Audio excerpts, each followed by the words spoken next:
दृष्टि की practice series में आपका स्वागत है। हम आज देखते हैं वैदिक सभ्यता के फर्स्ट पार्ट।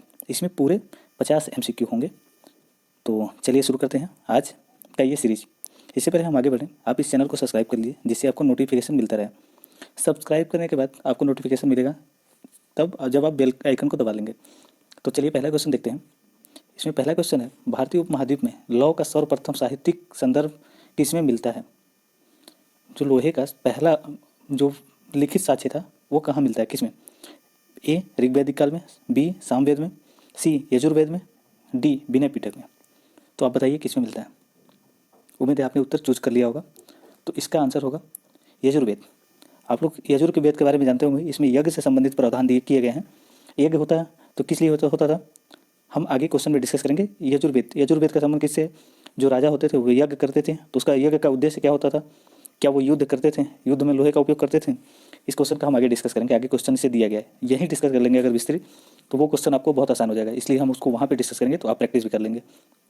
इसका उत्तर सही है सी, यजुर्वेद में लोहे का पहला सर्वप्रथम साहित्यिक संदर्भ मिलता है। लोहे का सबसे पहले साहित्यिक संदर्भ में यजुर्वेद में दिया गया। ऋग्वेद के 10वें मंडल में निम्नलिखित, अगला क्वेश्चन है, ऋग्वेद के 10वें मंडल में निम्नलिखित में से कौन सा स्रोत विवाह समारोह पर प्रकाश डालता है? तो ये है सूर्य सूक्त। सूर्य सूक्त विवाह समारोह पर प्रकाश डालता है। तो ये इंपॉर्टेंट क्वेश्चन नहीं था, फिर भी मैंने वैसे ही डाल दिया आपके इन्फॉर्मेशन के लिए कि आप याद रखिएगा। ऋग्वेद के 10वें मंडल में 10वां मंडल कब जोड़ा गया था, आप बताइए नीचे कमेंट करके। ये सबसे लास्ट में जोड़ा गया था, मैं ही बता देता हूँ। इसमें विवाह समारोह पर प्रकाश डाला गया सूर्य सूक्त में। तो अगला क्वेश्चन है, ये क्वेश्चन थोड़ा सा ट्रिकी है और यूपीएससी ऐसे ही क्वेश्चन पूछता भी है कि कथन दे देता है और फिर कूट देता है। तो आपने देखा होगा 2-3 क्वेश्चन ऐसे होते हैं, तो इसमें भी एक क्वेश्चन ऐसे आपको मिलेगा, 1-2 क्वेश्चन। तो पहला देखते हैं, मिलान करना है इसमें। आरंभिक आर्य जो अनिवार्यतः पशुचारक थे ने ऐसी कोई राजनीतिक संरचना विकसित नहीं की जिसे प्राचीन अथवा आधुनिक अर्थ में राज्य मापा जाए। आपने पॉलिटी में एम लक्ष्मीकांत में राज्य का मतलब पढ़ा होगा, जिसमें संप्रभुता स्वायत्ता जैसे तत्व होते हैं। तो क्या इनके पास स्वायत्ता जैसे तत्व नहीं थे आर्यों के पास, जिसके कारण इनको राज्य का दर्जा नहीं दिया जाता है। दूसरा कथन दिया है, राजतंत्र वैसी ही था जैसे कि जनता मुखिया तंत्र, जनजाति मुखिया के लिए राजन शब्द का प्रयोग होता था। जो मुख्यतः एक सेनापति था जो अपने लोगों पर शासन करता था, किसी विशेष क्षेत्र में नहीं, लोगों पर शासन करता था, किसी विशेष क्षेत्र में नहीं। आपने राज्य के संबंध में पढ़ा होगा, एक विशेष भौगोलिक क्षेत्र होना चाहिए, उसका खुद की स्वायत्ता होनी चाहिए, कोई और देश का संप्रभु ना हो, खुद अपने आप में निर्णय ले सके। तो इसीलिए इनको नहीं कहा जाता है, क्योंकि ये लोगों पर शासन करते थे, न कि क्षेत्र पर नहीं करते थे, इनको राज्य कहा नहीं जा सकता। तो इसलिए अगर देखें हम तो दोनों कथन सत्य हैं, अलग अलग सत्य हैं, और व्याख्या भी कर रहा है। क्योंकि पहले में कह रहा है कि राज्य नहीं कहा जा सकता, दूसरे में यहाँ पे स्पष्ट रूप में कहा है कि अपने लोगों पर शासन करते थे, न कि किसी भौगोलिक क्षेत्र पे। तो इसलिए व्याख्या कर रहा है। इसका सही आंसर ए है। उम्मीद है आपने समझ लिया होगा। और राज्य की परिभाषा आप एक बार चाहें तो पॉलिटी में देख सकते हैं कि राज्य की परिभाषा संबंधित क्या क्या प्रावधान किए गए हैं, राज्य किसको कहते हैं, राज्य की विशेषताएं क्या होती हैं, आप वहाँ देख सकते हैं पॉलिटी के एम लक्ष्मीकांत में। तो चलिए अगला क्वेश्चन देखते हैं। अगला क्वेश्चन, आर्यों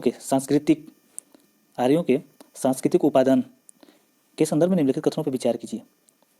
तो पहला कथन है, आर्य सांस्कृतिक उपादान द्रविड़ और तमिल संस्कृत से आते हैं। क्या ये सही है? आप सोचिए। दूसरा विकल्प है, प्राक आर्य जाति उपादान वैदिक संस्कृत मूलक संस्कृत के अंग हैं। इसमें सही बताना है, आप बताइए कौन सा सही है। केवल एक, केवल दो, एक और दो दोनों, और डी में कोई भी नहीं। तो उम्मीद है आपने चूज कर लिया होगा सही आंसर। तो चलिए हम डिस्कस करते हैं इसको। आर्य संस्कृत उपादान का संबंध है वैदिक और संस्कृत मूलक संस्कृत के अंग से। आर्य संस्कृत उपादान का संबंध है वैदिक संस्कृत मूलक संस्कृत के अंग से। और प्राक आर्य जनजातीय उपादान का संबंध है द्राविड़ और तमिल संस्कृत से। ये दोनों अगर पलट देंगे तो आपको सही आंसर मिल जाएगा। इसलिए इसका सही आंसर डी है, क्योंकि इसमें पलटा गया है, एक दूसरे से कन्वर्ट कर दिया गया, रिप्लेस कर दिया गया है। आप अगर रिप्लेस करके पढ़ेंगे तो सही हो जाएगा। तो इसका सही आंसर डी है, क्योंकि दोनों गलत है। यहाँ पे पहले वाले में होना चाहिए आर्य संस्कृत उपादान वैदिक और संस्कृत मूलक संस्कृत के अंग हैं, तो सही हो जाएगा।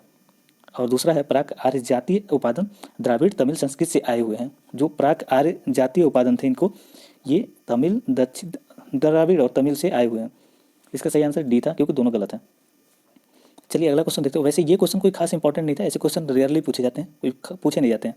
तो आप इस पर ज़्यादा बल मत दीजिए, क्योंकि आप हो सकता होगा आपको ना इसके बारे में पता हो, तो कोई ज़्यादा परेशान होने वाली बात नहीं है। ये ऐसे ही क्वेश्चन बहुत कम पूछे जाते हैं, रेयरली ही पूछे जाते हैं। तो अगला क्वेश्चन देखते हैं। अगला क्वेश्चन है, प्राचीन भारत के विभिन्न सांस्कृतिक उद्गम के स्थान के संदर्भ में निम्नलिखित कथनों पर विचार कीजिए। तो पहला कथन है हड़प्पा संस्कृत का उद्भव सिंधु नदी की घाटी में हुआ था। दूसरा है वैदिक संस्कृत का विकास मध्य गंगा नदी घाटी में हुआ था। तीसरा विकल्प है वैदिक उत्तर संस्कृत का उद्भव पश्चिमोत्तर प्रदेश पंजाब में हुआ था। इनमें से सही कौन सा है आप बताइए। उम्मीद है आपने आंसर चूज कर लिया होगा और आपने आंसर चूज किया होगा ए। क्यों? क्योंकि यहाँ पे अगर देखें थोड़ा सा बारीक, वैदिक संस्कृत मध्य गंगा की घाटी में हुआ था ये कह रहा है। अब वैदिक संस्कृत के बाद का उत्तर वैदिक काल का कह रहा है कि पश्चिमोत्तर और पंजाब में हुआ था, जो कि गलत है। वैदिक संस्कृत का विकास हुआ था पश्चिमोत्तर और पंजाब क्षेत्र में, और हरियाणा और पंजाब का रीजन थोड़ा सा है उस क्षेत्र में हुआ था, जबकि इसका मगध वाले रीजन में हुआ था उत्तर वैदिक काल का। इन दोनों को अगर रिप्लेस कर देंगे आप तो सही हो जाएगा। ये दोनों कथन गलत हैं। ये इसका सही आंसर है। आप इन दोनों को पलट के समझ सकते हैं कि वैदिक संस्कृत का उद्भव पश्चिमोत्तर प्रदेश पंजाब में हुआ था। वैदिकोत्तर अर्थात उत्तर वैदिक काल का विकास मध्य गंगा नदी घाटी में हुआ था। वहीं से लोहे का उपयोग करके वनों को काट करके अपनी शक्ति का विस्तार किए थे। हाथी जैसे कुछ अन्य जीवों का भी उपयोग किए थे अपनी शक्ति को आगे बढ़ाने में, और अपना क्षेत्र विस्तार कर करके कुरुक्षेत्र का विकास हुआ था। अभी इसको आगे हम क्वेश्चन में डिस्कस करेंगे। फिलहाल इसका सही आंसर ए है। अगला क्वेश्चन देखते हैं। आर्यों के संदर्भ में निम्नलिखित कथनों पर विचार कीजिए। इन लोगों का मूल निवास यूरेशिया जो अल्प्स पर्वत के पूर्व क्षेत्र में पड़ता है। पहला कथन ये कह रहा है इन लोगों का मुख्य व्यवसाय कृषि था। तीसरा कथन है घोड़ा आर्यों का महत्वपूर्ण पशु था। आप बताइए इनमें से कौन सा कथन सही है। तो उम्मीद है आपने सही चयन कर लिया होगा। तो चलिए देखते हैं कौन सा सही है।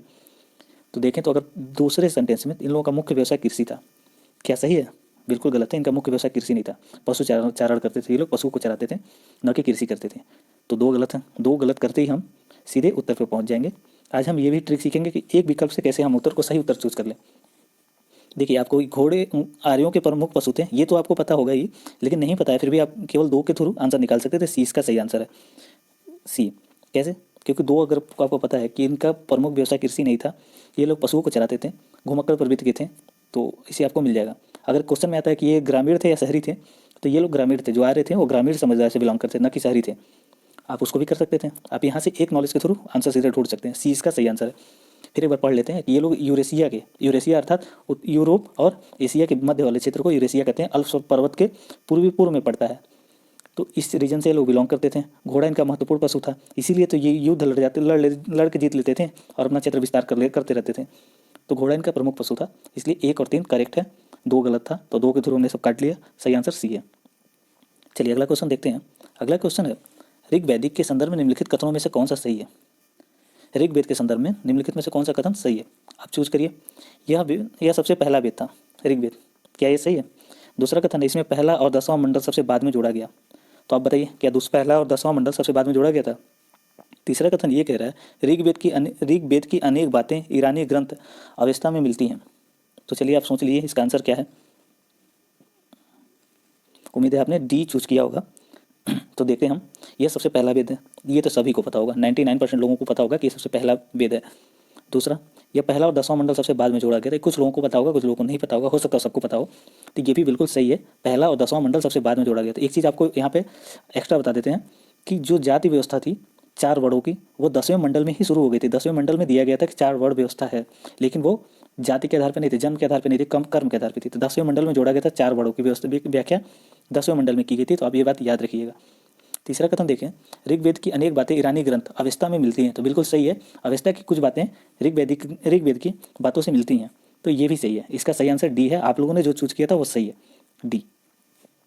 अगला क्वेश्चन देखते हैं। वैदिक संस्कृत के संदर्भ में निम्नलिखित कथनों पर विचार कीजिए। पहला है सरस्वती आर्यों की प्रमुख नदी थी, इसलिए इसे नदीतम कहा जाता था।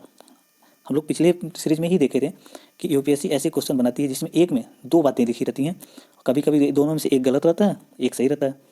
तो इसमें दो सेंटेंस, एक ही सेंटेंस में 2 बातें रखी हुई हैं। सरस्वती आर्यों की प्रमुख नदी थी, इसलिए इसे नदीतम कहते थे। दूसरा विकल्प है आर्यों का निवास स्थान सप्त सिंधु प्रदेश कहलाता था। तीसरा है आर्यों में सौदा प्रथा प्रचलन में था। अब बताइए कौन सा सही है। तो इसमें अगर देखें तो आर्यों की प्रमुख नदी सरस्वती नहीं थी, सिंधु थी इनकी प्रमुख नदी, और सरस्वती को ये लोग नदीतम कहते थे। नदीतम मतलब आप समझ रहे हैं क्या होता है? नदीतम मतलब होता है प्रमुख नदी। तो सरस्वती उनकी प्रमुख नदी थी, लेकिन उनकी सबसे महत्वपूर्ण नदी सिंधु थी। सबसे प्रमुख नदी सरस्वती थी, लेकिन सबसे महत्वपूर्ण नदी सरस्वती थी, लेकिन प्रमुख नदी सिंधु थी। तो पहला कथन गलत हो गया इस हिसाब से। दूसरा अगर देखें तो आर्यों का निवास स्थान सप्त सिंधु थी, तो ये बिल्कुल सही है, सप्त सिंधु प्रदेश था, तो सही है दूसरा। आर्यों में सौदा प्रथा का प्रचलन था, जो आज भी है, तो ये सही है दूसरा। पहला दूसरा सही है, तो इसका बी आंसर सही है। उम्मीद है आप लोगों ने भी बी ही चूज किया होगा, तो इसका बी आंसर करेक्ट था। अगला क्वेश्चन देखते हैं। इसमें है निम्नलिखित में से किस अभिलेख में आर्यों के नाम का उल्लेख मिलता है? तो आप बताइए किसमें मिलता है। ए हिटाइट, हिटाइट में, कसाइट, कसाइट, हो सका मैं प्रोनाउंसिएशन गलत कर रहा हूँ, लेकिन आप पढ़ के यहाँ पे समझ सकते हैं। हिटाइट, कसाइट और मितन्नी, इनमें से किस में उनका उल्लेख था, आर्यों के नाम का उल्लेख किस में है? तो उम्मीद है आपने चूज कर दिया होगा। इसका आंसर करेक्ट है डी, डी इसका सही आंसर है, इन तीनों में है। फिलहाल ये कोई खास इंपॉर्टेंट क्वेश्चन नहीं है, लेकिन फिर भी आपके नॉलेज के लिए तो पता होना चाहिए, ताकि कभी इनमें से कोई एक चेंज करके क्वेश्चन पूछ ले यूपीएससी, आप सही आंसर एलिमिनेट करने के पक्ष में हो, एलिमिनेट कर सकें। इसलिए इसके बारे में थोड़ा सा सुन लीजिए। हिटाइट, हिटाइट, कसाइट और मितन्नी, इन तीनों में उल्लेख था किनका, आर्यों के नाम का। आप थोड़े बहुत सुने रहेंगे तो आप एग्जाम में एलिमिनेट करने के लिए काबिल रहेंगे, एलिमिनेट कर लेंगे आसानी से। तो चलिए अगला क्वेश्चन देखते हैं। अगला क्वेश्चन, वैदिक संस्कृत के संदर्भ में निम्नलिखित कथनों में से कौन सा असत्य है? आपको असत्य चुनना है। ऋग्वेद इंद्र को पुरंदर कहा जाता है, ऋग्वेद में इंद्र को पुरंदर कहा जाता है, तो आप बताइए पुरंदर कहा जाता है या नहीं कहा जाता था? तो ये आपको चूज करना है। दूसरा है, इस काल में दस्यु शब्द का प्रयोग डाकुओं के लिए किया गया, क्या ये डाकुओं के लिए किया गया था या यहाँ के मूल निवासियों के लिए? आप बताइए। ऋग्वेद में दस्यु शब्द डाकुओं के लिए किया गया था या फिर वहाँ के मूल निवासियों के लिए, ये आपको सोचना है।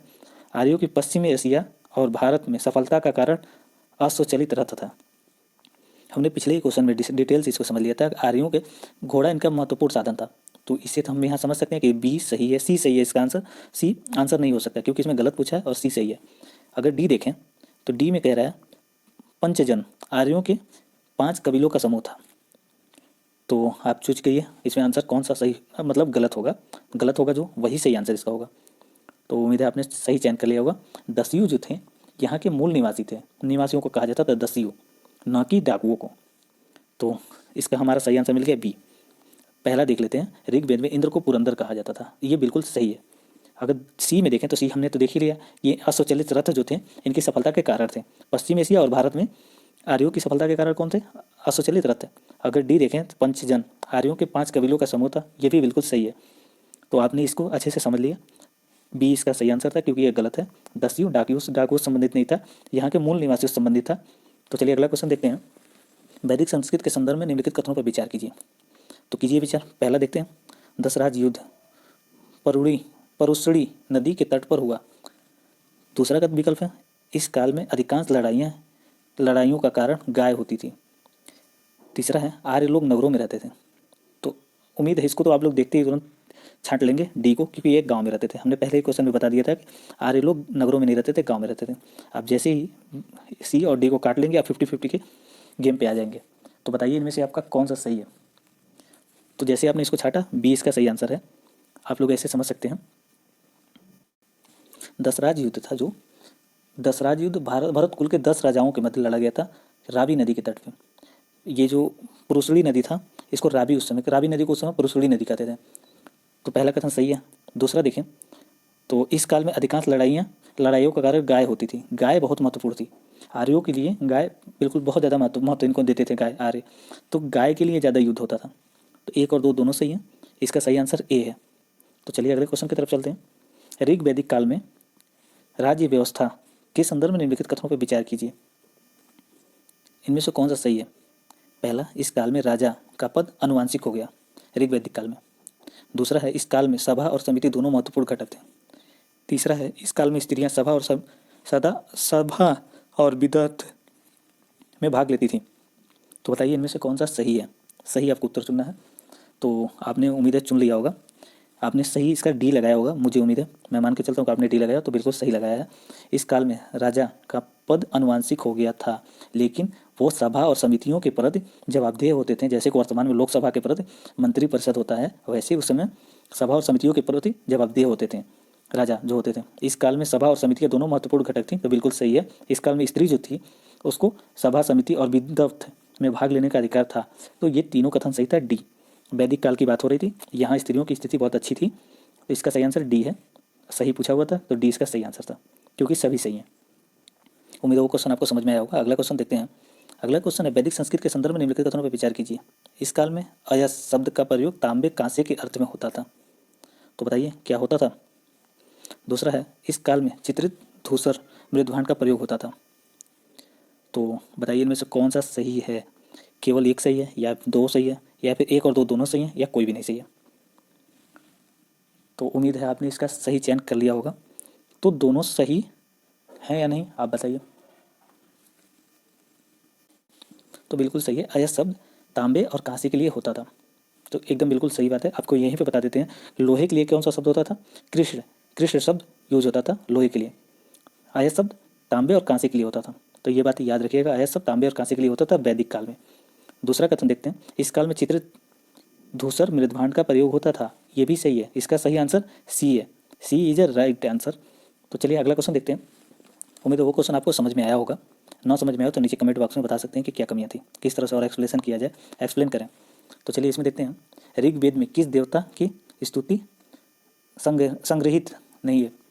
मतलब ऋग्वेद में किस देवता के बारे में कुछ स्पेशल लिखा नहीं है, उनके बारे में डिस्कस नहीं किया गया है। तो आपको ये बताना है कि किस देवता के बारे में नहीं लिखा गया। इंद्र के बारे में, वरुण के बारे में, मित्र के बारे में, या पशुपति के बारे में। हमने पहले सीरीज में देखा था पशुपति का संबंध किससे था, हड़प्पा काल से। हमारा यही आंसर हो जाएगा, क्योंकि ऋग्वेद में पशुपति का बात नहीं किया गया। पशुपति की बातें हमें हड़प्पा काल में मिलती है, न कि ऋग्वेद में। तो सही आंसर हमारा हो गया कौन सा, सी। इंद्र, वरुण, मित्र, इनका विवरण दिया गया है ऋग्वेद में। अगला क्वेश्चन है, उम्मीद है ये क्वेश्चन थोड़ा सा आसान था, ईजी इसको मानेंगे हम, क्योंकि सभी लोग इसको कर सकते हैं। तो चलिए अगला क्वेश्चन देखते हैं। नीचे उसमें एक और क्वेश्चन था, इसमें देख लीजिए, वैदिक संस्कृत के संदर्भ में निम्नलिखित में से कौन सा असत्य है। तो बताइए वैदिक संस्कृत के संबंध में कौन सा असत्य है। पहला दिया है, इस काल में परिवार पितृसत्तात्मक था, तो था या नहीं, ये आप सोचिए। बी है, इस काल में बाल विवाह प्रचलन में था। सी है, इस काल में उषा अदिति देवियों की पूजा की जाती थी। डी है, समाज में व्यवस्था बनाए रखने के लिए गुप्तचर रखे जाते थे। तो आप बताइए इनमें से कौन सा सही है। तो आपको क्या लग रहा है, वैदिक काल में बाल विवाह प्रचलन में रहा होगा, जहाँ स्त्रियों को इतने सारे अधिकार मिलते हैं सभा समिति में भाग लेने के, वहाँ पे स्त्रियों को बाल विवाह का प्रचलन कैसे हो सकता है। तो उम्मीद है आपने असत्य चुन लिया होगा, बी। ये बेहद आसान दोनों क्वेश्चन थे, और इसको आपने आंसर चयन कर लिया होगा। बाकी ए में, इस काल में परिवार पितृसत्तात्मक था, बिल्कुल सही था। इस काल में उषा और अदिति देवियों की पूजा की जाती थी, ये भी बिल्कुल सही बात है। डी देखा जाए तो समाज व्यवस्था मतलब होता है सोशल हार्मनी, समाज में संतुलन बनाए रखने के लिए गुप्तचर रखे जाते थे, क्योंकि उस समय कानून तो होता नहीं था, मतलब अर्थात न्यायपालिका तो होती नहीं थी जहाँ पे जाकर लोग न्याय मांग सके। तो गुप्तचर रखे जाते थे जो किसी तरह के भ्रष्टाचार की निगरानी रखते थे। तो डी भी इसका सही है, वैदिक काल में गुप्तचर होते थे। डी सही आंसर है। उम्मीद है आपने, सॉरी बी असत्य पूछा ना, तो बी इसका सही आंसर है। लेकिन इसमें सत्य कथन अगर देखें तो सत्य सी, डी सी ए एक सत्य है, असत्य इसमें बी था, और बी ही इसका सही आंसर है। तो चलिए अगला क्वेश्चन देखते हैं। वैदिक संस्कृत के संदर्भ में निम्नलिखित युग्मों पर विचार कीजिए। अब यहाँ पे कुछ युग्म दिए गए हैं, आप उनको मिलान करके बताइए। तो बृहस्पति का आगे दिया हुआ, के आगे समझ दिया हुआ है चारागाह का प्रधान, कुलपा परिवार के प्रधान, ग्रामीण गांव का प्रधान। आप चयन करके बताइए इनमें से कौन सा सही है। तो उम्मीद है आपने चयन कर लिया होगा। तो इसमें देखें हम, तो इसमें सही है सभी। बृहस्पति जो था, बृहस्पति चारागाह के प्रधान को कहते थे, जिसके एक बड़े से चारागाह वाले क्षेत्र पे जो अपना मालिकाना अधिकार रखता था उसको बृहस्पति कहा जाता था, जो चारागाह का प्रधान होता था। कुलपा ये परिवार का प्रधान होता था। ग्रामीण गांव का प्रधान होता था, ग्रामीणी गांव का प्रधान होता था। इसका सही आंसर होगा डी। डी इसका सही आंसर है। तो चलिए अगला क्वेश्चन देखते हैं। अगला क्वेश्चन है, यहाँ पे कुछ देवता दिए हुए हैं, उनकी शक्तियाँ दी गई हैं, तो उनको आपको मिलान करना है। तो आप याद रखिएगा, मैं आपको एक ट्रिक बता देता हूँ। जब मारुति तेज चलता है तो क्या होता है, आंधी आती है। तो मारुति आंधी, सी का 2। आप तुरंत इस पे आंसर पे जा सकते हैं। अगर मेरे जैसे आप लोगों ने सोचा होगा इस चीज़ को, मतलब इस चीज़ को पढ़ा होगा, तो आप एक ही विकल्प से इसका आंसर निकाल सकते हैं। ऐसे ही कुछ क्वेश्चन होते हैं, सारे तो हम रट नहीं सकते हैं। तो आप 2-3 ट्रिक देख लीजिए। मारुति का अगर देखें, मारुति तेज चलती है तो आंधी उड़ता है, तो मारुति का आंधी से, आंधी के देवता थे मारुति, इसी तुरंत आपको आंसर मिल जाता। 2 केवल एक ही में सी का तो आंसर मिल जाता। लेकिन अगर पूरा डिटेल इसका देखें तो इंद्र का संबंध किससे था, इंद्र वर्षा करते थे, तो डी से, इनका 4 से संबंध था। और दूसरा देखें तो वरुण का संबंध किससे था, वरुण का संबंध था जल के देवता थे ये वरुण, ये हो जाएगा इसका सही। मारुति, तो मारुति आप लोगों ने देख लिया, आंधी। अब बचे सोम, सोम देवता, सोम रस से संबंध समझ रहे होंगे आप, सोम देवता हो गए, इनका संबंध है वनस्पति के देवता हैं। तो आप इसको 2-3 बार रिपीट करके देख सकते हैं आगे पीछे करके वीडियो, तो समझ में आ जाएगा आपको कि इंद्र देवता वर्षा के देवता थे, वरुण थे जल के देवता थे, मारुति आंधी के देवता थे, सोम वनस्पति के देवता थे। तो आप इसको मिलान कर लीजिएगा, इसका सही आंसर बी है। चलिए अगला क्वेश्चन देखते हैं। वैदिक संस्कृत के संदर्भ में निम्नलिखित कथनों पर विचार कीजिए। इस काल में परिवार केवल माता पिता और पुत्र सम्मिलित होते थे, क्या ये सही है? अगला क्वेश्चन विकल्प है इसका, इस काल में 20 शब्द का अर्थ कबीले के अर्थ में प्रयोग किया था। जो 20 था उसका शब्द था कबीले के अर्थ में। तो इसमें आपको सही चूज करना है, तो सही बताइए कौन सा, केवल एक सही है या फिर केवल दो, दोनों सही हैं, दोनों सही नहीं है। तो उम्मीद है आपने इसका सही आंसर चयन कर लिया होगा। तो हम देखते हैं इसमें से कौन सा सही है। तो पहला देख लेते हैं। तो परिवार के लिए प्रयोग जो शब्द होता था, गृह शब्द प्रयोग होता था, न कि परिवार। परिवार शब्द उसमें नहीं निकला हुआ था। मतलब एक वंश से पैदा होने वाले लोग को गृह कहा जाता था। जैसे कि उस समय जनजाति व्यवस्था थी, सभी एक ही मतलब एक साथ ही रहते थे, तो परिवार कैसे कहा जा सकता? वो तो परिवार के रूप में ही रहते थे, क्योंकि उनकी जो ज़मीन होती थी वो पूरे सामुदायिक ज़मीन होती थी, तो पूरे परिवार वही हो गए, पूरा समुदाय ही परिवार हो गया। तो परिवार शब्द का उद्भव नहीं हुआ था वैदिक संस्कृत में। तो इसलिए परिवार को वो लोग गृह शब्द से स्पष्ट करते थे, उस गृह शब्द से मानते थे परिवार। एक पिता के जितने बच्चे होते थे और उसकी पत्नी, बच्चे, माँ बाप सारे मिलकर के एक गृह का निर्माण करते थे। तो इसलिए पहला ये गलत हो गया। और याद रखिएगा, माता पिता पुत्र के साथ साथ दास भी सम्मिलित होते थे गृह में। तो ये दो तरीके से गलत किया जा सकता था पहले को। दूसरा देखें, इस काल में 20 शब्द का कबीले के अर्थ में प्रयुक्त होता था, तो बिल्कुल सही है। इस काल में 20 शब्द का अर्थ कबीले के रूप में किया जाता था, तो इसका सही आंसर बी है, दो सही है केवल। चलिए अगला क्वेश्चन देखते हैं। वैदिक संस्कृत के संदर्भ में निम्नलिखित कथनों पर विचार कीजिए। तो पहला दिया हुआ है, यह संस्कृत यह लौकिक थी। दूसरा है विकल्प है, इस काल में उपासना की विधि स्तुति, पाठ करना, यज्ञ बलि अर्पित करना था। तो आप बताइए इनमें से कौन सा सही है? सही चूज करना है। केवल एक सही है, केवल दो सही है, दोनों सही है, दोनों सही नहीं है। उम्मीद है आपने सही आंसर चयन कर लिया होगा। तो पहला देखें, तो यह संस्कृत यह लौकिक थी, तो बिल्कुल सही है। और इसमें वर्तमान समय के जैसे बलि प्रथा, दान देकर उनको खुश करना, भगवान को पाठ करना, ये सारी चीज़ें चलती थी, तो दोनों इसका सही है। मतलब भगवान के लिए पूजा अर्चना करना, यज्ञ देना करना, उनके नाम पे बलि देना, मतलब उनको प्रसन्न करने के लिए बलि देना, ये सारी चीज़ें चलती थी, तो दोनों सही है। अगला क्वेश्चन देखते हैं। वैदिक संस्कृत के संदर्भ में निम्नलिखित कथनों में से कौन सा असत्य है? हमें असत्य यहाँ देखना है। तो पहला देखते हैं, आरंभिक आर्यों का निवास सिंध और पंजाब क्षेत्र था। दूसरा कह रहा है, इस काल में दक्षिणा के रूप में गाय और दासियों के साथ साथ भूमि भी दान में दी जाती थी। थोड़ी थोड़ी बारीकियों को आप ध्यान देते हुए पढ़ेंगे तो आप आंसर पर बहुत आसानी से जा सकते हैं। दूसरा है, गायत्री मंत्र ऋग्वेद में दिया गया है। तो ये तो आप लोगों को सबको पता होगा, ऋग्वेद का संबंध गायत्री मंत्र से है, तो ये सभी लोग इसको कर लेंगे। हमें ऐसा तो चुनना है, तो ये तो हमारा उत्तर है नहीं। दूसरा देते, इस काल में वर्ण व्यवस्था आरंभ हो गई थी।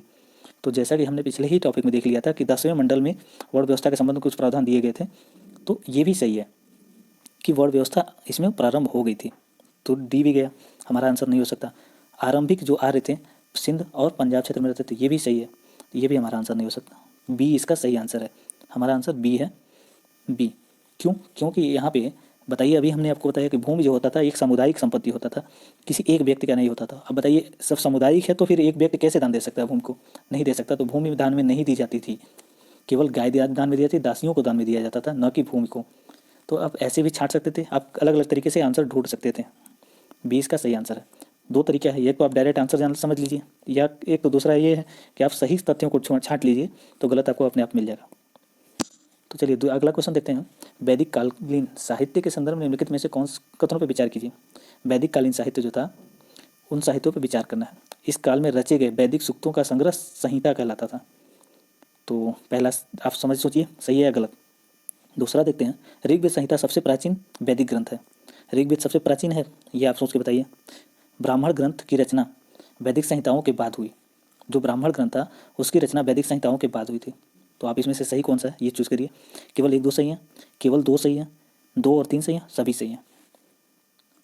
तो इसमें अगर हम देखें तो उम्मीद है आपने डी इसका चयन किया होगा, तो डी इसका सही आंसर है।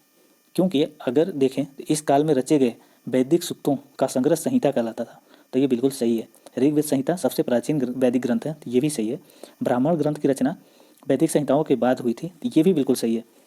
डी इसका सही आंसर है, क्योंकि हमें सही देखना था, तो सही इसका डी है। चलिए अगला क्वेश्चन देखते हैं। अगला क्वेश्चन है, कुछ संहिता दिया हुआ और विषय में वर्णन दिया गया है। यहाँ पे वो जो ऋग्वेद, सामवेद, यजुर्वेद, अथर्ववेद है, उनके विषय में वर्णन दिया गया है यहाँ पे। तो आप बताइए इनमें से किसका संबंध किससे है। तो आपने अभी देखा था सामवेद का संबंध किससे है, सामवेद का संबंध किससे था? देवताओं को गायन से, कर्मकांड से, ऋचाओं से। तो अगर अर्थवेद का समझ रहे हैं तो अर्थवेद का संबंध तंत्र मंत्र जादू टोना से था, तो बिल्कुल सही है। अगर सामवेद का देखें तो गायन से है। दो को आप छाटने के बाद देखते हैं आंसर हम पहुंच जाते हैं डी का 1 और बी का 4। बी का 4 केवल 1 में है, सी इसका आंसर सही है। अब इस तरीके से भी कर सकते हैं, सामवेद के थ्रू भी कर सकते थे। देखिए सामवेद का सभी लोग पता है, संगीत सामवेद, गायन से संबंध है इसका। बी का 4, सी इसका सही आंसर है। अब इसे मिलान कर लीजिए। ऋग्वेद का संबंध किससे है? देवताओं की स्तुति से, मतलब देवताओं के विवरण दिया गया ऋग्वेद में। तीसरा सी का देख लेते हैं, यजुर्वेद का संबंध किससे है? तो ये ऋचाएं और कर्मकांड से संबंधित है। यजुर्वेद मतलब यज्ञ वगैरह से संबंधित दिया गया है यजुर्वेद में। इसी में लोहे का विवरण भी दिया गया, हमने पहला क्वेश्चन में देखा था। तो और अथर्ववेद का हमने देख लिया, तंत्र मंत्र जादू टोना से संबंधित है अथर्ववेद। आप इसको 2-3 बार आगे पीछे करके एक बार विवरण समझ लीजिएगा, आपको हमेशा के लिए याद हो जाएगा। अथर्ववेद का संबंध व्याधि निवारण, मतलब जैसे कोई कष्ट हुआ तो उसके निवारण के लिए जादू टोना से संबंधित विवरण दिए गए हैं। ऋग्वेद में देवताओं के विवरण दिए गए हैं। सामवेद में दिया गया किसका? संगीत से, गायन से संबंधित दिया गया। यजुर्वेद में किसका दिया गया? यजुर्वेद में दिया गया है विवरण दिया गया इनका ऋचाएं और कर्मकांड से संबंधित, मतलब यज्ञ वगैरह से संबंधित दिया गया है विवरण। तो इसका सही आंसर सी था। चलिए अगला क्वेश्चन देखते हैं। अगला क्वेश्चन है, वैदिक और उत्तर वैदिक आस्था में ग्रंथों की रचना काल के संदर्भ में निम्नलिखित कथनों पर विचार कीजिए। वैदिक और उत्तर वैदिक आस्था में ग्रंथों की रचना के काल का विवरण नीचे दिया गया, इनके संबंध में सत्य कथन का चयन करिए। बताइए ऋग्वेद की रचना कब हुई थी? उत्तर वैदिक ग्रंथ की रचना कब हुई थी? तो आप उम्मीद है इसका सही आंसर चूज कर लिए होंगे आप। तो चलिए हम डिस्कस करते हैं। तो आप बताइए ऋग्वेद सबसे पुराना है या फिर उत्तर वैदिक ग्रंथ सबसे पुराने हैं? तो आपको पता चलेगा कि ऋग्वेद सबसे पुराने हैं और उस समय घट रहा था, समय काल घट रहा था, ना कि बढ़ रहा था। तो जो सबसे ज़्यादा होगा वही सबसे पुराना होगा। 1500 से 1000 ईस्वी पूर्व उत्तरी गंगा के मैदान में हुआ था किसका? ऋग्वेद की रचना। तो इसका ये हो गया। और यहाँ पे देखा उत्तर वैदिक ग्रंथों की रचना तो पश्चिमोत्तर क्षेत्र में हुआ था। तो इसका ये हो जाएगा। आप पलट के दोनों को करेंगे तो सही हो जाएगा। तो इसका सही आंसर डी है, क्योंकि दोनों गलत दिया हुआ है। ये जो डेट है, डेट केवल गलत दिया है। ऋग्वैदिक की रचना 1500 से 1000 ईसा पूर्व पश्चिमोत्तर भारत में हुई थी और उत्तर वैदिक ग्रंथों की रचना 1000 से 500 ईसा पूर्व उत्तर गंगा के मैदान में हुई थी, उत्तर वैदिक ग्रंथों की रचना। तो आप एक बार फिर से दोनों को इस सन को पलट के देख लीजिएगा तो करेक्ट आंसर आपको मिल जाएगा। दोनों में पलटा हुआ है, रिप्लेस कर दिया गया है, इसलिए गलत है। डी इसका सही आंसर है। चलिए अगला क्वेश्चन देखते हैं। अगला क्वेश्चन, उत्तर वैदिक काल के संदर्भ में निम्नलिखित कथनों पर विचार कीजिए। इस काल के लोगों की जीविका का मुख्य साधन कृषि था, उत्तर वैदिक काल के। तो क्या सही था? इस काल में जौ के साथ चावल, गेहूं मुख्य फसलें हो गई। इस काल में केवल चित्रात्मक निर्माण प्रयोग किए जाते थे। तो बताइए कौन सा सही है? उम्मीद है आपको ये चीज़ तो बिल्कुल नहीं हजम हो रही होगी, क्योंकि केवल चित्रात्मक मृदभांड का प्रयोग किया जाता था। ये कैसे हो सकता है? ऋग्वैदिक काल में इतने सारे वैरायटी के यूज होते थे, तो इसमें क्यों नहीं किए जा रहे होंगे? आप 3 के थ्रू काट के सीधे आंसर पर जा सकते हैं। केवल ए सही है और सभी लोगों ने इसको कर लिया होगा। इस काल के लोग जीविका का मुख्य साधन कृषि हो गया था, क्योंकि लोहे का खोज हो गया, लोहे से लोग हल का उपयोग करने लगे और उत्पादन बढ़ गया, चावल गेहूँ की फसलें मुख्य हो गई। तो 1 और 2 सही है। चलिए अगला क्वेश्चन देखते हैं। उत्तर वैदिक काल में राजनीतिक संगठन के संबंध में निम्नलिखित कथनों पर विचार कीजिए। पहला है, इस काल में राजा अधिक शक्तिशाली हो गया और वह अस्थायी सेना रखने लगा। दूसरा कथन है, इस काल में सभा समिति का महत्व बना रहा। तीसरा है, इस काल में क्षेत्र के लिए राष्ट्र शब्द प्रयोग होने लगा। तो बताइए कौन सा सही है इसमें? उम्मीद है आपने इसका सही आंसर चूज कर लिया होगा। इसका आंसर इधर दिया हुआ यहाँ पे। तो आपको इसमें से समझ में आ रहा होगा, इस काल में अस्थायी सेना नहीं रखी जाती थी। अभी भी जो लोग कृषक थे वही लोग सेना का काम करते थे, पाइका विद्रोह के जैसे। यहाँ पे भी अस्थायी सेना नहीं रखी जाती थी। तो पहला गलत हो गया। दूसरा देखा जाए, सभा समिति का महत्व बना रहा उत्तर वैदिक काल तक, तो ये बिल्कुल गलत है। इनकी शक्तियाँ कमजोर हो गई थी, कम हो गई थी, इनका कोई महत्व नहीं था, उच्च वर्ग ही इसमें केवल शामिल होता था। दूसरा भी गलत है। केवल 3 सही है। इस काल में राष्ट्र शब्द का प्रयोग होने लगा था। इसका केवल 3 सही है, सी इसका सही आंसर है। अगला क्वेश्चन देखते हैं। उत्तर वैदिक काल में किए जाने वाले विभिन्न यज्ञों के संबंध में निम्नलिखित कथनों पर विचार कीजिए। राजसी युग यज्ञ जो थे दिव्य शक्ति प्राप्त करने के लिए करता था। जो राजा होता था राजसी युग दिव्य शक्ति प्राप्त करने के लिए करता था। अश्वमेध यज्ञ राज्य विस्तार के लिए करता था। तो कौन सा सही है? तो आप चयन करके बताइए। वीडियो रोक के फिर चयन सोच लीजिए, फिर बताइए। इसमें दोनों सही हैं। ये बिल्कुल सही है, क्योंकि राजा अपने राजसी यज्ञ अपनी शक्ति का विस्तार करने के लिए करता था, शक्ति प्राप्त करने के लिए, ताकि लोगों में लगे कि ये राजा शक्तिशाली है। और अश्वमेध यज्ञ राज्य विस्तार करने के लिए उसका घोड़ा छोड़ता था, जो भी उस घोड़े को रोक देता था उससे युद्ध करना पड़ता था। नहीं रोकता था तो वहाँ तक उसका क्षेत्र हो जाता था, अपना राज्य क्षेत्र विस्तार करता था। तो बी भी सही है, सी इसका सही आंसर है। अगला क्वेश्चन है, उत्तर वैदिक काल में स्त्रियों की दशा के संदर्भ में निम्नलिखित कथनों पर विचार कीजिए। पहला विकल्प दिया है, इस काल में स्त्रियों को पुरुषों के समान अधिकार प्राप्त थे। उत्तर वैदिक काल की बात हो रही है और स्त्रियों को पुरुषों के समान अधिकार प्राप्त थे। दूसरा दिया है इस काल में स्त्रियों को संपत्ति का अधिकार प्राप्त नहीं था।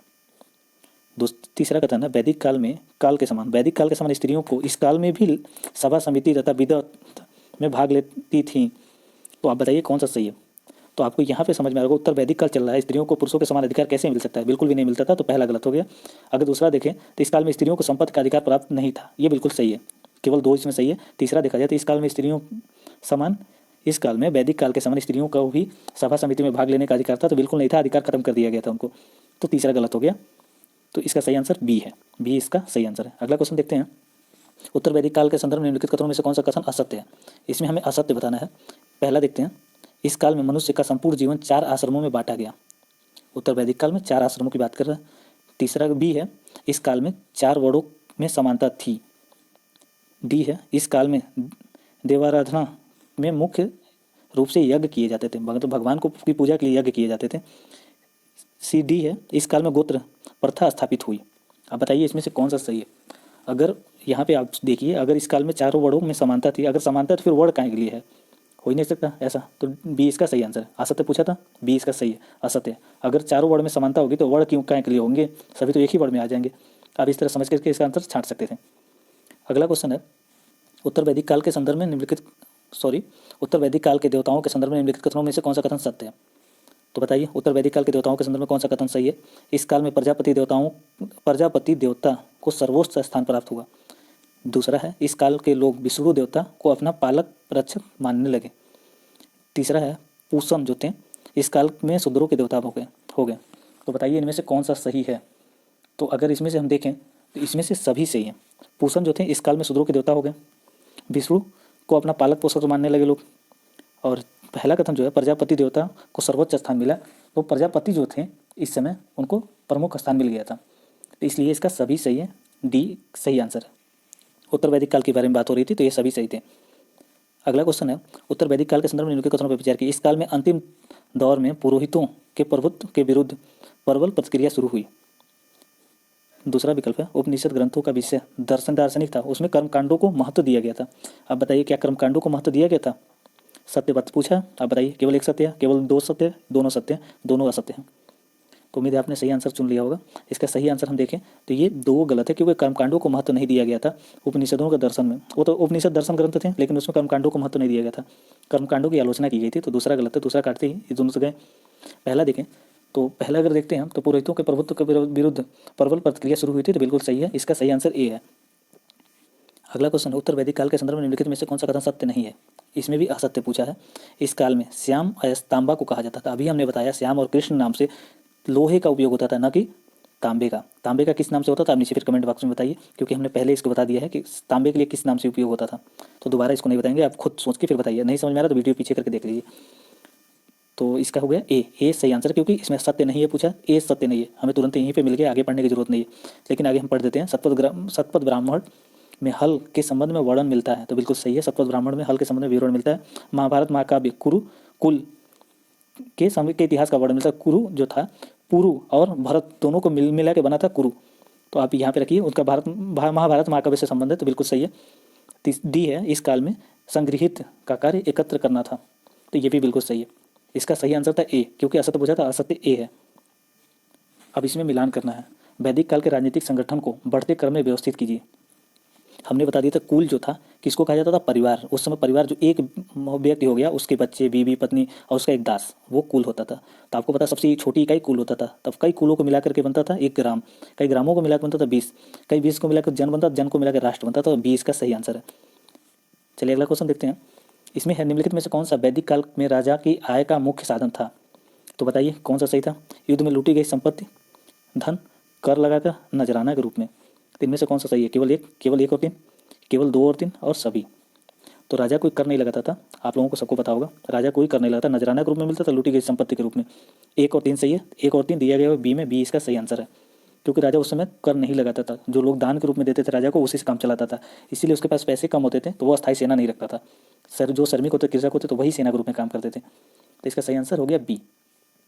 तो वैदिक काल के संबंध में ये हो गया। अगला देखते हैं। हाँ, यहाँ याद रखिएगा, उत्तर वैदिक काल में सेना अस्थायी धीरे धीरे रखने की प्रक्रिया प्रारंभ हो गई, वैदिक काल में नहीं थी। अगला क्वेश्चन है, वैदिक काल के संदर्भ में निम्नलिखित युगों पर विचार कीजिए। यहाँ पे शब्द दिए हैं, उनका अर्थ बताना है। गोमत गोप, ग्वाला। बताइए इनमें से कौन सा सुमलित है? तो इसमें से केवल एक सुमलित है, बाकी दोनों नहीं सुमलित हैं।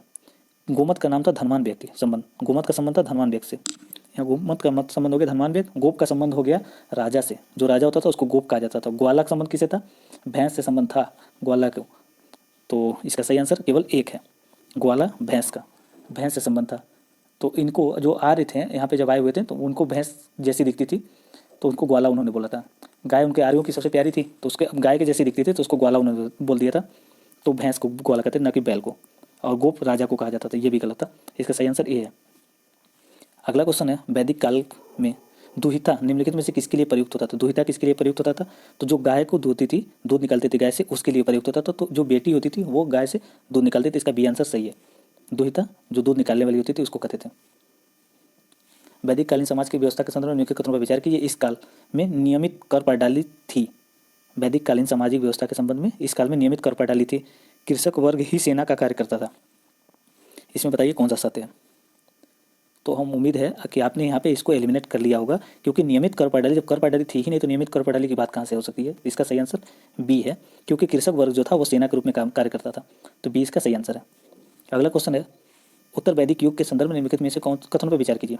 उत्तर वैदिक युग के संदर्भ में निम्नलिखित कथनों पर विचार कीजिए। पहला है, कृषक आजीविका का प्राथमिक स्रोत था। कृषि जो आजीविका का प्राथमिक स्रोत था उत्तर वैदिक काल में। महिलाओं को सभा में बैठने की अनुमति नहीं थी। तीसरा है, गोत्र की व्यवस्था उत्तर वैदिक काल की देन है। तो बताइए इनमें से कौन सा सही है? क्या गोत्र की व्यवस्था उत्तर वैदिक काल की देन है? तो हम पाएंगे कि बिल्कुल इनकी ही देन है। गोत्र की व्यवस्था उत्तर वैदिक काल की ही देन है। इनमें सभी सही हैं। महिलाओं को बैठने की अनुमति नहीं थी, हमने पिछले ही क्वेश्चन में देख लिया। आजीविका के साधन प्राथमिक स्रोत था, कृषि आजीविका का प्राथमिक स्रोत था, ये भी हमने डिस्कस कर लिया है। गोत्र की व्यवस्था वैदिक काल में थी, तो ये याद रखिएगा, सही है। अगला क्वेश्चन देखते हैं। यहाँ पे दिया सूची 1, सूची 2 से मिलान करना है। सामवेद दिया है, ऋग्वेद दिया है, यजुर्वेद दिया है और अथर्ववेद दिया है। तो बताइए इनमें से किसका संबंध किससे है? आप लोग सामवेद का मतलब समझ रहे होंगे, संगीत से संबंधित, संगीत सुर धुनों से संबंधित है सामवेद का। तो आप यहाँ पे बी को 3 से कर सकते हैं। तो आप बी देख लीजिए, बी का 3 में दिया हुआ है। अब ऋग्वेद का देख लीजिए, पहले अथर्ववेद का छाटिए इसका। डी का 1, तंत्र मंत्र जादू टोना। डी का 1 जैसे ही छाटेंगे तो आपको 2 एलिमिनेट हो जाएगा। अब छाटिए अगला ऋग्वेद का देख लीजिए। ऋग्वेद का हो गया अनुष्ठानों से। अब यजुर्वेद देख लीजिए, यहाँ पे अनुष्ठानों का उल्लेख कुछ हिस्सा में गद्य में था, तो सी का 2 हो गया। सी का 2 केवल सी में है, इसका सी आंसर करेक्ट हो गया। आप ऐसे छांट सकते हैं देख के, उनको समझ के। तो चलिए अगला क्वेश्चन देखते हैं। अगला क्वेश्चन है, निम्नलिखित में से कौन पूर्व वैदिक काल के ईश्वर नहीं माने जाते थे? तो पुरंदर माने जाते थे, ब्रह्मा इनके बारे में नहीं पता है, सोम माने जाते थे, अग्नि भी माने जाते हैं, वरुण भी माने जाते हैं, विष्णु तो नहीं माने जाते थे। तो 2 और 5 गलत है, इनको नहीं माना जाता था पूर्व वैदिक काल में ईश्वर। तो 2 और 5 किस में दिया हुआ है? बी में। बी में दिया हुआ है, बी सही इसका आंसर है, क्योंकि ब्रह्मा विष्णु को नहीं माना जाता था ईश्वर पूर्व वैदिक काल में। अगला क्वेश्चन देखते हैं। प्राचीन भारत में चिकित्सा विज्ञान आयुर्विज्ञान के संबंध में निम्नलिखित में से कौन सा एक सही नहीं है? पहला कह रहा है, प्राचीन भारत में औषध का उल्लेख सर्वप्रथम अथर्ववेद में था, तो बिल्कुल सही है। अथर्ववेद में जादू टोना के साथ साथ कुछ कुछ चिकित्सा के बारे में डिस्कस किया गया था, औषध के बारे में, तो ये बिल्कुल सही है। दूसरा देखा जाए, चरक द्वारा लिखित चरक संहिता भारतीय चिकित्सा शास्त्र का विश्वकोश है, तो ये भी बिल्कुल सही है। ये संस्कृत भाषा में लिखा गया है, चरक संहिता चरक द्वारा, तो ये बिल्कुल सही है, याद रखिएगा। तो ये बिल्कुल सत्य था। चरक संहिता में ज्वार, कुष्ठ, मृगी या अक्षमा अनेक भेदोपद भेद का वर्णन है, तो ये बिल्कुल सही है। लेकिन यहाँ पे डी में देखा जाए तो चरक संहिता में शल्य क्रिया के अनेक उपकरणों का के साथ साथ मोतियाबिंद, पथरी या कई रोगों का शल्य चिकित्सा बताया गया है, तो ये बिल्कुल गलत है, इसमें नहीं बताया गया। ये किस में बताया गया है? इसका विवरण मिलेगा आपको सुसूत्र संहिता में। तो सुसूत ने लिखा था सुसूत संहिता, तो उसमें मिलेगा। तो डी इसका सही आंसर है, क्योंकि इसमें पूछा तो सही नहीं है, तो डी सही नहीं है, तो डी हमारा सही आंसर हो गया। चलिए अगला क्वेश्चन देखते हैं। अगला क्वेश्चन है, वैदिक काल के संदर्भ में ब्रजपथ का निम्नलिखित में से किसके के लिए प्रयुक्त था? ब्रजपथ का संबंध का उपयोग किसके लिए होता था? तो पहला है, वह व्यक्ति जो परिवार का मुखिया होता था। दूसरा कथन है इसमें, वह व्यक्ति जो चारागाह भूमि का अधिकारी होता था। ब्रजपथ, वह व्यक्ति जो चारागाह भूमि का अधिकारी होता था। वह व्यक्ति जो युद्ध में लड़ाका समूह का, तो छोड़िए इसका ज़्यादा डिस्कस नहीं करते हैं। इसका वह व्यक्ति जो चारागाह भूमि का अधिकारी होता था उसी को ब्रजपथ कहते थे। आप याद रखिएगा, ब्रजपथ का संबंध वह व्यक्ति जो चारागाह भूमि का अधिकारी होता है उसको ब्रजपथ कहते थे। तो बी इसका सही आंसर है। बाकी सारी बातें तो यहाँ पे नहीं है। इसका संबंध ब्रजपथ का संबंध वह भूमि जो चारागाह भूमि का अधिकारी होता था उसको ब्रजपथ कहते थे। ऋग्वेद के संदर्भ में निम्नलिखित में से कौन सा कथन सही है? बताइए इसमें से। इसमें 1000 से अधिक श्लोक जिन्हें सूक्त कहते हैं। दूसरा है, इन श्लोकों की रचना पुरुष के साथ साथ महिलाओं द्वारा की गई थी। तो बिल्कुल सही है, दोनों कथन सत्य हैं। सी इसका सही आंसर है, क्योंकि इसमें 1098 श्लोक का विवरण है। तो ये बिल्कुल सही है, जिन्हें सूक्त कहते हैं। इन श्लोकों की रचना इस पुरुषों के साथ साथ महिलाओं द्वारा भी किया गया था। तो ये भी सही है, पुरुषों ने ज़्यादा किया था लेकिन महिलाओं का भी योगदान रहा है, तो हम नकार नहीं सकते, इसलिए सी इसका सही आंसर है। चलिए अगला क्वेश्चन देखते हैं। उपनिषदों के संदर्भ में निम्नलिखित कथनों पर विचार कीजिए। पहला है, इसमें कर्म, ब्रह्मा, आत्मा के सिद्धांतों की व्याख्या की गई है उपनिषदों में। तो क्या की गई है या नहीं की गई है, आप बताइए। अगला क्वेश्चन है, इसमें अगला विकल्प है, इसकी भाषा वैदिक संस्कृत है, न कि साहित्यिक संस्कृत। तीसरा है, शंकराचार्य रामानुजम के दार्शनिक सिद्धांतों का मूल स्रोत उपनिषद ही है। इनमें से सत्य कौन सा है, आप बताइए। तो हम अगर देखें इसमें से, तो वैदिक संस्कृत जो इसकी भाषा जो है वैदिक संस्कृत, ये बिल्कुल गलत है। वैदिक संस्कृत नहीं है, साहित्यिक संस्कृत है, न कि वैदिक संस्कृत। तो दो गलत हो गए। जैसे हम दो काटेंगे, दो काट के देखते हैं, तो दो गए, कट गए। पहला अगर देखें तो इसमें कर्म, ब्रह्मा, आत्मा सिद्धांतों की व्याख्या की गई है, तो ये बिल्कुल सही है। कर्म क्या होता है, ब्रह्मा क्या होता है, आत्मा क्या होता है, इसके बारे में विवरण दिया गया है किसमें, उपनिषदों में। और यहाँ पे देखा दूसरे में, शंकराचार्य रामानुजम के दार्शनिक सिद्धांत का मूल स्रोत उपनिषद ही है, तो ये भी बिल्कुल सही है। तो ये इसका सही आंसर है। अगला क्वेश्चन है, ऋग वैदिक काल के संदर्भ में निम्नलिखित कथनों पर विचार कीजिए। अब यहाँ पे दिया है सोम, मारुति, वरुण। तो मारुति का आप लोग समझ ही रहे होंगे किससे है। मारुति का संबंध है वायु के देवता से, ये तो गलत हो गया। वरुण का संबंध किससे है, वरुण का देवता संबंध है समुद्र के देवता से, तो ये भी गलत हो गया। वनस्पति तो सोम का देवता तो जानते ही हैं, इसमें से कोई भी सही नहीं है। इसमें पूछा है सही कौन सा नहीं है, तो डी इसका सही आंसर हो, क्योंकि कोई भी सम्मिलित नहीं है। चलिए अगला क्वेश्चन देखते हैं। कुरु दो आर्य कबीलों का सम्मिलित रूप था, तो बताइए क्या सही था। कुरु था दो आर्य कबीलों का सम्मिलित रूप, तो हमने बताया पुरु, पुरु और भरत कबीले दोनों मिलाकर के कुरुक्षेत्र बना था, तो ये बिल्कुल सही है पहला। दूसरा है, उत्तर वैदिक काल के लोग पक्की ईंटों का प्रयोग से भली बात परिचित थे, तो गलत है, ये परिचित नहीं थे। इनके अनेकों साक्ष्य में पाया गया है कि ये परिचित नहीं थे। हस्तिनापुर की खुदाई में पाया गया था कि यहाँ पे कच्ची ईंटों का लोग उपयोग करते थे, तो इसका सही आंसर हो गया ए, क्योंकि ये लोग पक्की ईंटों से परिचित नहीं थे, उत्तर वैदिक काल के लोग, तो ए इसका सही आंसर है। चलिए अगला क्वेश्चन देखते हैं। अगला क्वेश्चन है, उत्तर वैदिक काल सामाजिक लक्षणों के संदर्भ में निम्नलिखित कथनों में से क्या सही है। व्यवसाय की अनुवांशिकता, ये लोग जन्मजात ही एक ही व्यवसाय करते थे। दूसरा, अस्पृश्यता का विकास उत्तर वैदिक काल में हुआ था। षड दर्शनों के दार्शनिक विचारों का बीजारोपण, आश्रम व्यवस्था का पूर्ण विकास। बताइए इनमें से कौन सा सही है। अगर आश्रम व्यवस्था का पूर्ण विकास देखें तो यही गलत, पहले हम छाट लेंगे, क्योंकि पूर्ण विकास नहीं होता, केवल 3 ही व्यवस्थाओं का हुआ था, तो इसमें वानप्रस्थ का विकास नहीं हुआ था। तो 4 काटते ही हमें मिल जाएगा बी इसका सही आंसर, क्योंकि अस्पृश्यता का विकास इसमें नहीं हुआ था उत्तर वैदिक काल में। अभी अस्पृश्यता अपने चरम स्तर पर नहीं थी, विकास नहीं हुआ था। 1 और 3 सही है, इसका सही आंसर बी है। तो चलिए अगला क्वेश्चन देखते हैं। तो इतना ही है क्वेश्चन आज के लिए, बस इतना ही। इसलिए देखने के लिए धन्यवाद।